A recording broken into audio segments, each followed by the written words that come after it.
तो जैसा कि हमने पिछले एपिसोड में देखा, आर्कारम रसल पर बहुत जोरों से हमला कर देता है और ये देख हैकेट और वो नाइट बहुत ज्यादा शॉक्ड हो जाते हैं। फिर तभी सीन कट होता है और हमें इस तरफ दिखाया जाता है कि हिप्नोस एक अजीब सी जगह पर होता है, जहाँ पर हम देखते हैं कि मिस डारिया और ब्लू टावर मास्टर के कपड़े पड़े होते हैं। फिर तभी हिप्नोस मिस डारिया के उस हेड पर अपना पैर रखते हुए डायलॉग मारते हुए कह रहा होता है, वो ब्रेयर तो सिर्फ बहाना था, असली मकसद तो मेरा ये था और अब तुम लोग यहीं से अपने डिसिपल्स की मौत होते हुए देखोगे।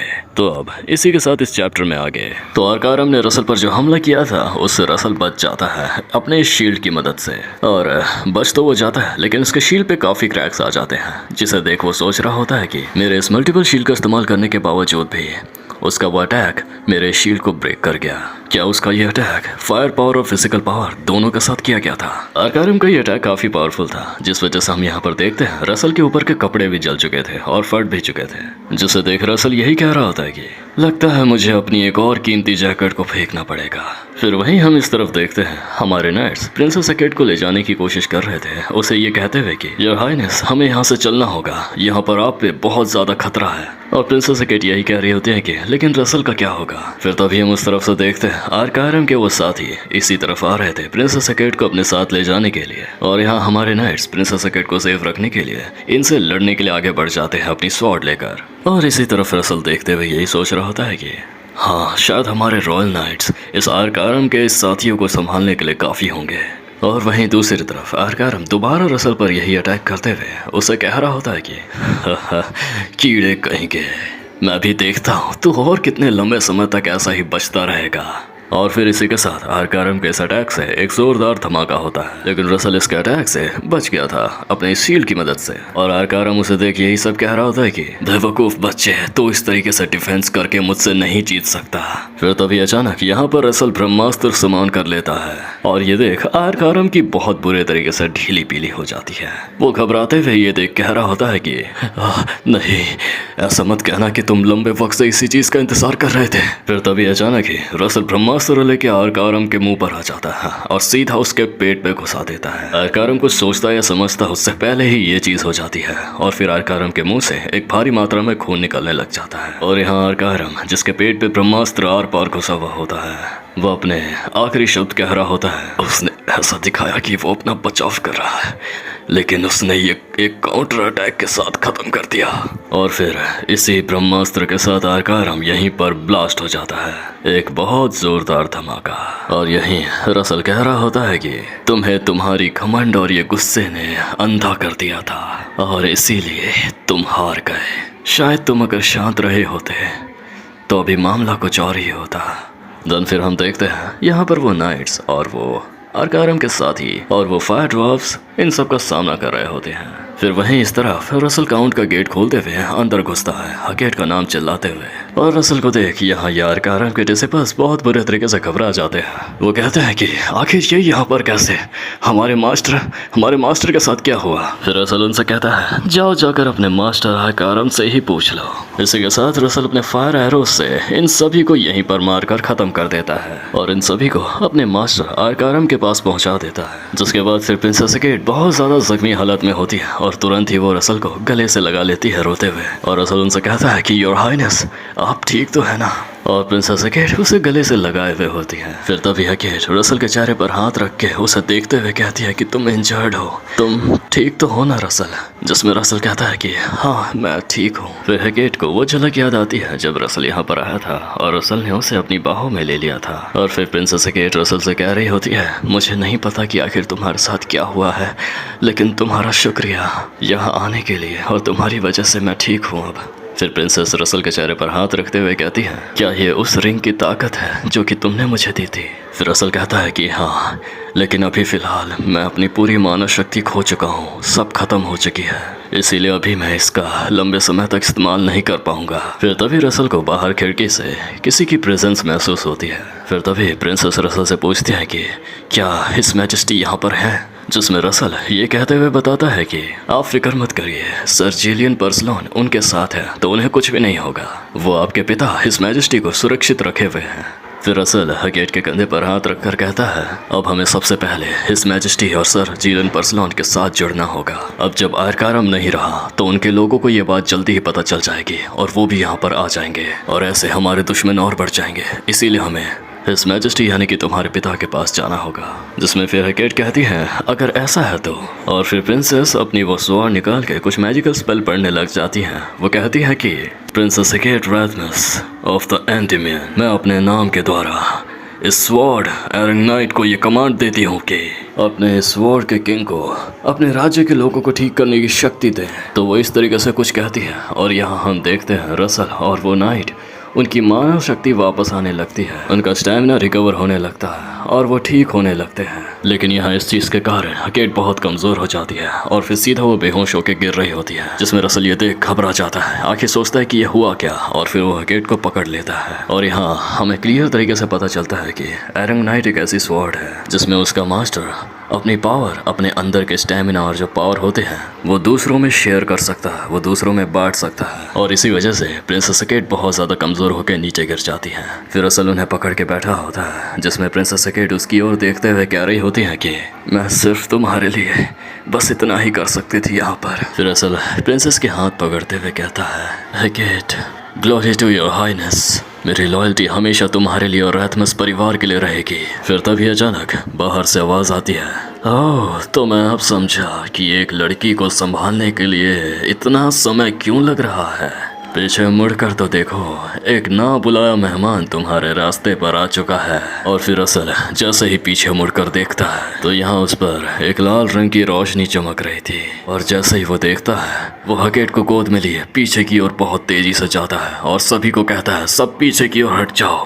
क्योंकि यहाँ हम देखते हैं और कोई नहीं, ब्रेन ट्रोलॉजी आ चुका था और वो अपने फायर स्वॉर्ड से उस पूरी बिल्डिंग को काटने लग जाता है। वो पूरी बिल्डिंग तहस नहस होके टूट फूट के गिरने लग रही होती है। और इस तरह से होती है ब्रेन ट्रोलॉजी की एंट्री, एक रॉयल एंट्री। वो यहाँ का सब कुछ तबाह करके रख देता है। जैसा कि हम देख सकते हैं आसपास की दीवारें पूरी टूट जाती है और उसके इस पावर अटैक का नाम होता है रैग्ना ब्लेड। और फिर ब्लेन नीचे रसल की ओर देखते हुए कहता है, बहुत लंबे समय बाद मिल रहे हैं सर रसल।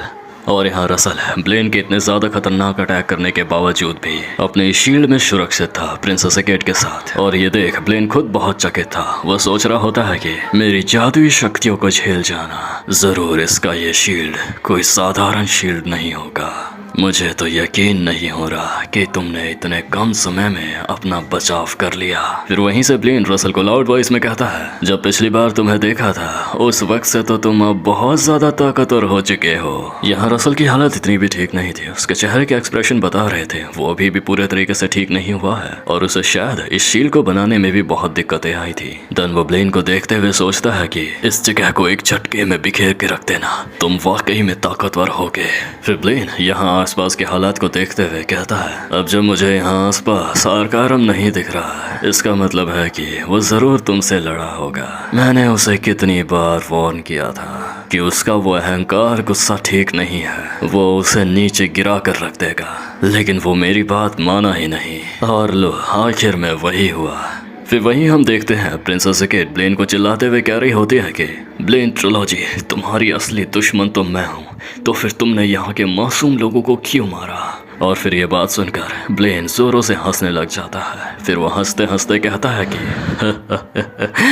क्या दिल पे छूने वाली बात कही है योर हाइनेस आपने, क्या आपने राज्य की गद्दी अपना ली है, क्योंकि आप आगे चल के सच में एक महान रूलर बनेंगे। फिर तभी ब्लेन गुस्से भरी आंखों से हकेट की ओर देखते हुए कहता है, तो क्या तुमने अपने आखिरी शब्द कह दिए, क्योंकि मुझे हिज मैजेस्टी के पास भी जाना है। फिर तभी रसल हकेट से कहता है कि हकेट पीछे हट जाओ, ये कोई ऐसा नहीं है जिससे हम ऐसे ही लड़ सकें। फिर तभी उस तरफ से यहाँ पर हमारे रॉयल नाइट्स भी आ जाते हैं, ये कहते हुए कि योर हाइनेस आप ठीक तो है ना। और फिर वो प्रिंसेस को बताते हैं कि हम यहाँ पर तब आए जब हमने देखा ये कैसल पूरे तरीके से नीचे ढल रहा है और हिज मैजेस्टी पूरे तरीके से सेफ है, तो आपको फिक्र करने की कोई भी ज़रूरत नहीं है।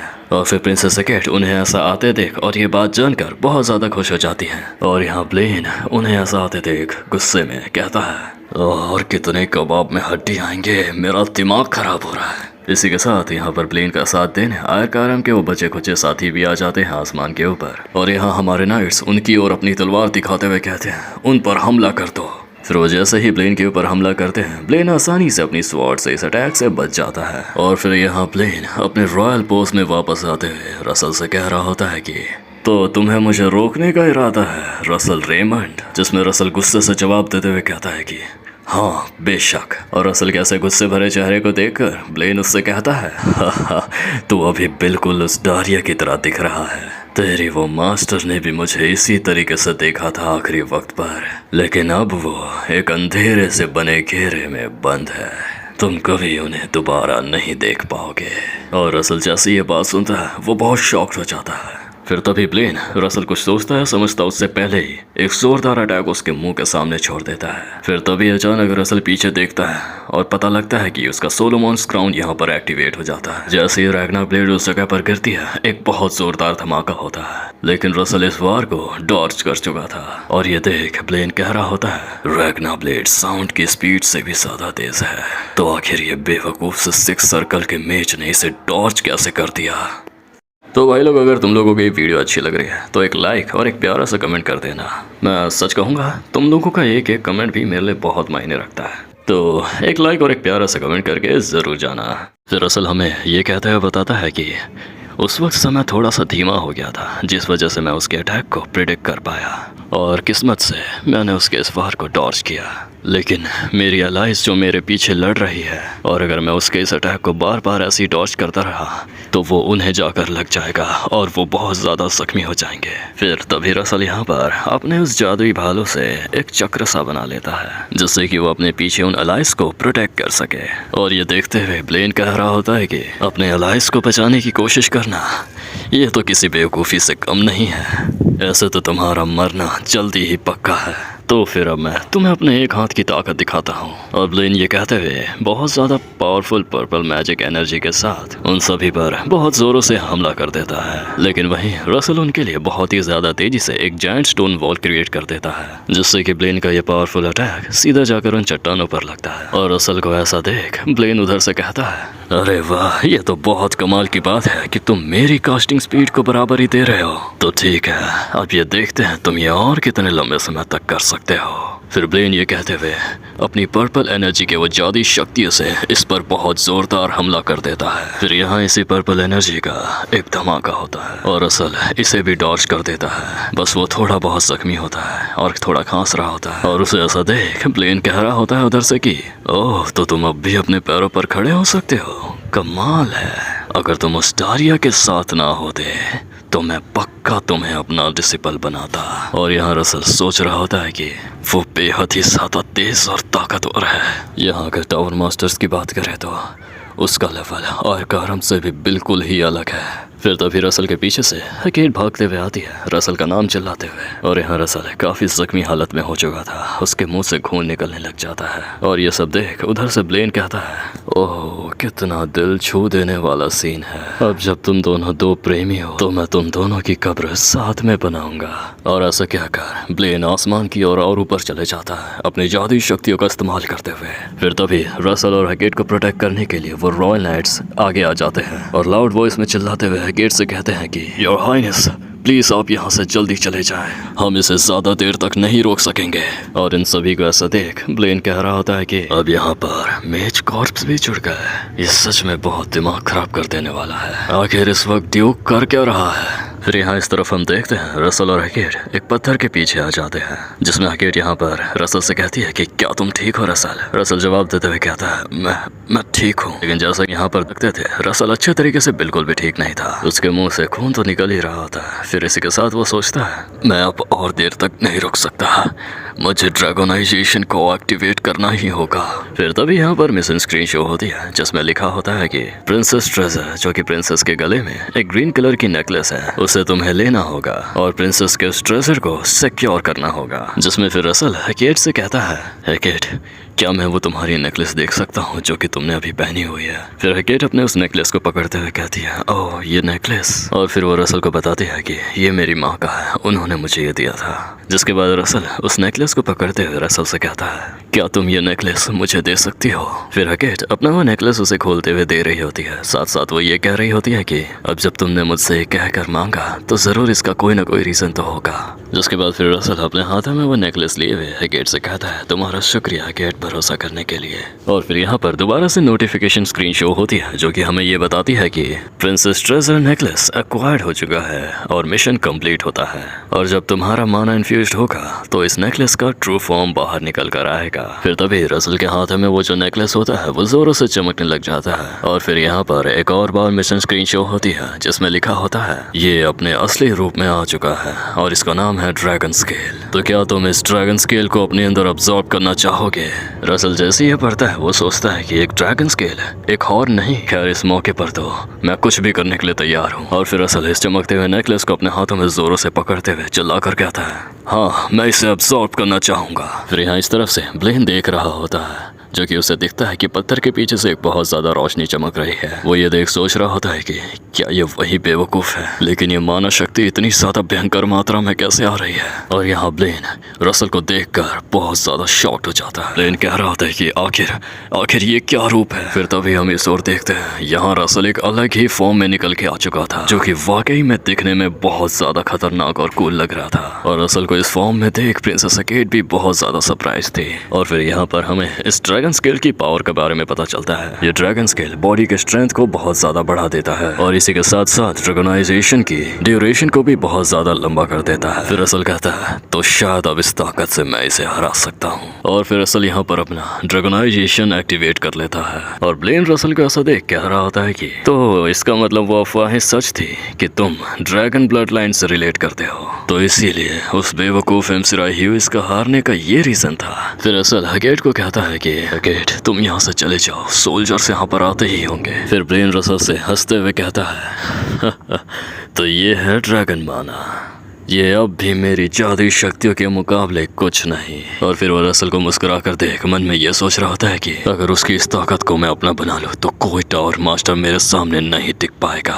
फिर तभी हम यहाँ पर देखते हैं रसल अपना ओवरहीट का इस्तेमाल करते हुए उसकी ओर अटैक करने के लिए आगे बढ़ जाता है। और यहाँ रसल मन में ये कह रहा होता है कि उसकी मैजिकल एबिलिटी बहुत ज्यादा कमाल की है, लेकिन यहाँ मेरी फिजिकल एबिलिटी वो और ज्यादा बेहतर है, तो मैं यहाँ पर अपनी फिजिकल एबिलिटी का एडवांटेज लूंगा और उसे जल्दी ही खत्म कर दूंगा। फिर तभी यहाँ पर अपने इस ओवरहीट के साथ साथ कई और मैजिक का भी इस्तेमाल करता है। इम्पैक्ट फॉलिंग सन, गेबर्ग X12 और ला मांचा जायंट स्लेयर के साथ एक जोरदार अटैक ब्लेन पे कर देता है। लेकिन तभी यहाँ पर हम देखते हैं इतने सारे रसल के अटैक करने के बावजूद भी ब्लेन को कुछ भी नहीं होता, और वो तो बल्कि उसके उस मैजिकल पावर्स को अपने हाथों में नचा रहा था। और फिर तभी ब्लेन रसल से कहता है, तो क्या बस इतना ही था? तुम तो बस बाहर से दिखने में ताकतवर लगते हो। फिर तभी रसल ओवरहीट के साथ उसकी ओर और ज्यादा गुस्से में आगे बढ़ जाता है। फिर तभी ब्लेन अपने ऊपर एक शील्ड बना लेता है और रसल अपने इस ओवरहीट के साथ साथ फ्लेम कैनन का भी अटैक कर देता है, जिससे कि एक जोरदार धमाका पैदा होता है। और इस धमाके के कारण रसल यहाँ पर पीछे की ओर घिसट कर आ जाता है। और फिर अब जाकर हम यहाँ देखते हैं रसल के इस वार से ब्लेन को काफी नुकसान हुआ था। उसके कंधे के उस कपड़े पर आग लग चुकी थी, साथ ही साथ उसका कंधा भी बहुत बुरे तरीके से जल गया था। और वो रसल की ओर देखते हुए यही कह रहा होता है कि मैं इसे याद रखूंगा रसल रेमंड, तुम्हारी फिजिकल एबिलिटी सच में सुपर ह्यूमन लेवल की है और आगे आने वाले 10 सालों में नहीं 5 सालों में तुम जरूर मुझे हरा दोगे। तो इसीलिए तुम्हें मुझे अभी और इसी वक्त यहीं पर खत्म करना होगा।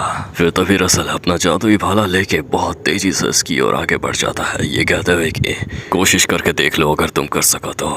जिसके बाद हम यहाँ पर देखते हैं कई सारे धमाके होते हैं, ये दोनों आपस में कई बार टकराते हैं। फिर यहाँ पर रसल अपनी पूरी जान लगाते हुए चिल्लाते हुए अपने इस हथियार से ब्लेन ट्रोलॉजी का वो कंधा चीर कर रख देता है। और फिर अपने उस क्लाउडी रिंग की मदद से एक जोरदार जादुई बिजली इस ब्लेन ट्रोलॉजी के सर पर सीधा बरसा देता है, ये कहते हुए कि वेदर फॉर्म लाइटनिंग बाइट। फिर इसी के साथ रसल के मुंह से ब्लड निकलने लग जाता है। उसे पता लगता है कि उसका ड्रैगनाइजेशन भी खत्म होने वाला है। साथ ही साथ वो पीछे से सोलोमॉन्स की किंग भी उसे रिफ्लेक्ट होती है और उसका समय भी यहाँ पर खत्म होने वाला था। इसी के साथ हम देखते हैं रसल के इस अटैक से ब्लेन ट्रिलॉजी पूरे तरीके से जलकर खाक होकर नीचे गिर रहा होता है आसमान से। और वहीं रसल अपना फाइनल अटैक तैयार करते हुए यहाँ बहुत सारे वो जादुई स्पेयर क्रिएट कर लेता है और सीधा इस ब्लेन ट्रिलॉजी के ऊपर बरसा देता है, ये कहते हुए डेडली डेथ स्पेयर। और अपनी ओर आते हुए ये भाला देख ब्लेन ट्रिलॉजी रसल से गुस्से में चिल्लाते हुए कहता है कि तू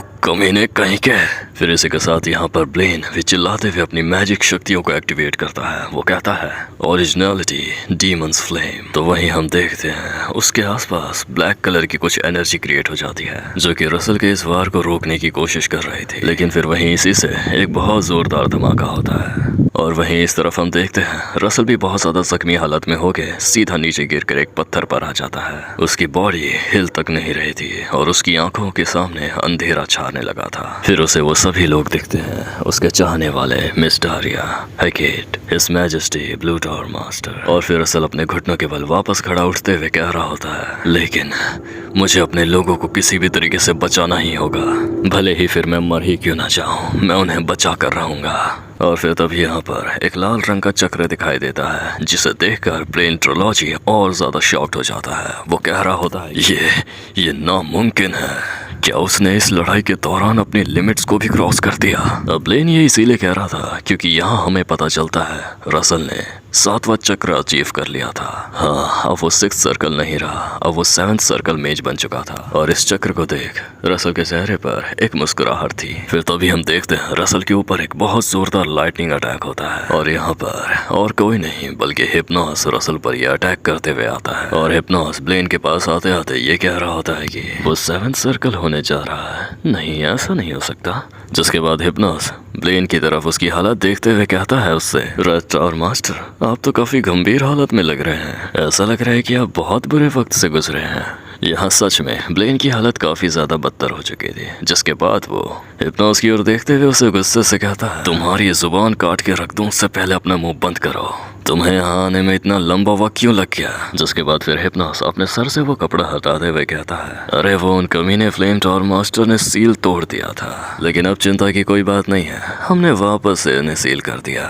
जिसके बाद फिर वहीं रसल जख्मी हालत में इससे कहता है तो क्या ये सब तुम कर रहे हो, आखिर तुमने उन मास्टर्स के साथ क्या किया है। जिसमें कि यहाँ खड़ा हिप्नोस उससे कहता है रसल रेमंड, हम आज से पहले भी बात कर चुके हैं, लेकिन ये हमारा पहली बार है कि हम आमने सामने बात कर रहे हैं। और फिर हिप्नोस रसल की ओर देखते हुए एक मुस्कुराहट के साथ कहता है खैर अब मुझे ऐसा लगता है कि मैं ये पूरा रेमंड परिवार का खून मिटाने वाला हूँ, जैसे बाप को मिटाया था वैसे ही बेटे को। और रसल ये बात सुनकर